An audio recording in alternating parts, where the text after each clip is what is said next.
intinya udah jauh dari orang tua lah kawan-kawan, pasti kawan-kawan baru merasakan apa benar apa yang saya bilang ini, apa salah. Karena di saat kita dekat dengan orang tua mungkin itu tidak terlalu penting, di saat kita sudah jauh nanti itu baru penting kawan-kawan. Apa yang diocehkan, apa yang dimarahkan, apa yang dinasihatkan orang tua itu, itulah nanti yang bakal menjadi bekal kita di saat kita sudah jauh dari orang tua kita kawan-kawan. Itu jadi rugi kalau kita tidak mendengarkannya kawan-kawan, walaupun mungkin saat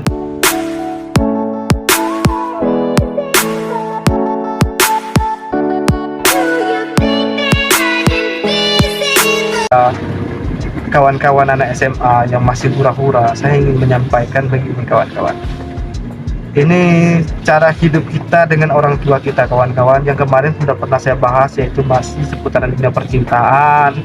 Kalau bisa jangan jadi anak yang mengkhianati kepercayaan orang tuanya, anak yang bebas, yang benar-benar bebas, anak yang nakal benar-benar nakal. Ya kalau bisa jangan seperti itu kawan-kawan, karena semuanya itu kembali kepada kita kawan-kawan. Jadi sedikit menambahi saja kawan-kawan, karena mungkin ini terakhir daripada saya membahas tentang anak SMA kawan-kawan. Jadi anak SMA itu biasanya masih tinggal di rumah, mungkin kebanyakan tinggal di rumah, ada mungkin yang masih ngekos dan lain sebagainya. Tapi kebanyakan yang saya tahu ya banyak juga yang tinggal sama orang tuanya. Jadi begini, sikap apa hal yang penting atau yang harus kita lakukan di saat kita mulai dewasa, khususnya anak SMA atau yang mungkin bukan SMA, yang beranjak dewasa, yang sudah mungkin pekah dengan ucapan orang tuanya, yang mungkin kadang-kadang ucapan orang tuanya bisa membuat tersinggung atau sedih hati. SMA agak sensitif karena memang ya kadang-kadang anak SMA begini, karena saya sudah mengalami di usia-usia seperti itu. Kadang-kadang orang tuanya ngomong gini, jadi kita merasa seolah-olah orang tua kita ini apa benci, apa mungkin tidak suka dengan kita, cerewet lah dan lain sebagainya. Kadang-kadang orang tua kita mengoceh, mengomeli semua kesalahan kita, pasti kita mungkin ada yang sebagian yang mendengarkan, ada yang tidak mendengarkan, tetapi ada yang mendengarkan. Terkadang ada rasa kesalnya di dalam hatinya itu ada, tetapi mau menjawab tidak berani. Pasti ada kawan-kawan. Tetapi begini kawan-kawan ya, kalau menurut saya pendapat pribadi kawan-kawan, kalau orang tua kita kesal, marah, itu wajar kawan-kawan. Karena ya kadang-kadang dia marah mungkin tidak ada sebab, pasti ada sebab kawan-kawan. Tetapi kalau menurut pendapat saya pribadi yang saya alami, kalau bisa kawan-kawan, kalau orang tua kita marah-marah sama kita, katakanlah mungkin orang tua kita ini cerewet kawan-kawan, tetapi dengan catatan cerewet itu yang bermanfaat maksudnya begini kawan-kawan, marahnya dia itu untuk mendidik kita kawan-kawan, bukan ngomel-ngomel yang tidak jelas, bukan kawan-kawan. Tapi saya lebih kepada orang tua, kan pasti orang tua tuh pengen yang terbaik untuk anak-anaknya kawan-kawan. Mungkin ada orang tua yang cerewet, yang ngomongnya tidak jelas, mungkin ada, tetapi kebanyakan orang tua itu kadang-kadang marah dengan kita pertama kali karena kita salah, kedua juga kadang-kadang ya untuk memperbaiki kita supaya kita ini bisa lebih baik daripada dia. Intinya orang tua itu tidak akan marah kalau kita tidak salah kawan-kawan. Jadi maksud saya begini, di saat orang tua kita marah kawan-kawan, cobalah kawan dengarkan saja kawan-kawan. Di saat orang tua mungkin ngomel-ngomel begini yang sifatnya untuk mendidik kita kawan-kawan, walaupun mungkin di saat dia marah itu kita ada rasa kesal dalam hati kita, tetapi mau menjawab takutnya salah, tambah salah, ataupun intinya takutlah kawan-kawan untuk menjawabnya kan. Tetapi ada rasa kesal dalam hati kawan karena berpikir orang tua kita ini cerewet lah inilah. Tapi maksud saya begini, walaupun mungkin sampai panas telinga kawan mendengarkan ocehan orang tuanya tadi, tapi tetap didengarkan kawan-kawan.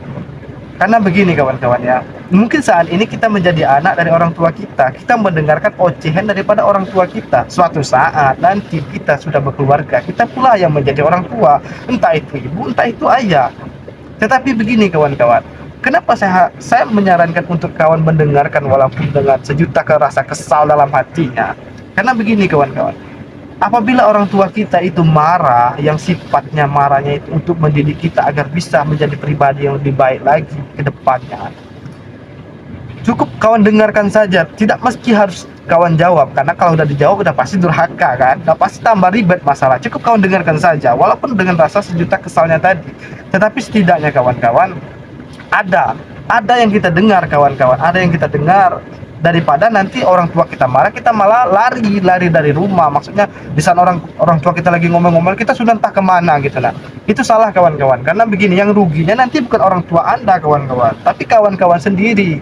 Karena nanti di saat Anda sudah menjadi orang tua, Anda tidak ada wawasan kawan-kawan, tidak ada pengalaman. Maksudnya begini, kalau kawan mendengarkan apa yang dimarahkan oleh orang tua kawan tadi, di saat anak kawan besok melakukan hal yang sama pula, kawan ada bahan untuk memarahinya kawan-kawan. Tetapi kalau kawan lari, apa yang kawan dapatkan?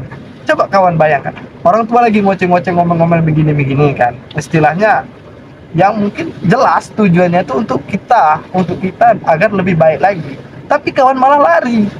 Jadi suatu saat Anda punya anak, bagaimana cara Anda mengajari anak Anda? Karena begini, kalau menurut pendapat saya sekarang ini kawan-kawan, saya juga pernah melalui dan mengalami hal seperti itu kawan-kawan. Mungkin di saat ini kawan belum merasakan bahwa itu penting, tapi suatu saat kawan sudah jauh merantau. Tidak usahlah kita bercerita berkeluarga, mungkin terlalu jauh kan.